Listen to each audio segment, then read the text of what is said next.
এই প্রত্যেক টাকা তুমি ভাই আল্লাহ দোয়া লাগবে ছেড়ে দেন। মালিকের টাকা দিই নাই বইলা আমার পাও থেকে এক টুকরা মাংস নিয়ে গেছে।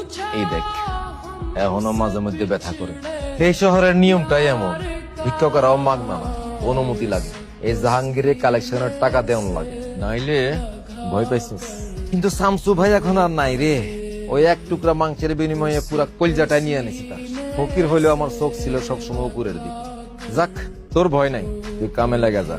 লগে তোর সঙ্গবঙ্গ যদি কেউ থাকে তা করেও লাগাই হবে। যদি ঠিকঠাক মতো কাম করতে পারোস তাহলে আমার অন্য ধান্দায় তোরা লাগাই হবে। এটা হলে আমার ব্যবসার প্রথম ধাপ। বাড়িতে কে কে আছে? কেউ নাই তাতে কি হইছে? আমি আছি। ওই নাকের ওদিকে ওষুধপাতি লাগাইয়া দিস। ঠিকঠাক মতো কাজ করিস আর চোখ রাখবি সবসময় উপরের দিকে।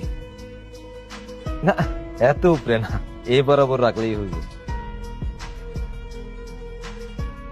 কালেকশনে খুব ঝামেলা হইতেছে, বইলা যাইস না আমি কিন্তু এখনো রাস্তায় নামি। কোন মোড় থেকে ঘন্টায় কত টাকা উঠে এটা আমার জানা আছে। না ভাই, তো ঠিকই আছে।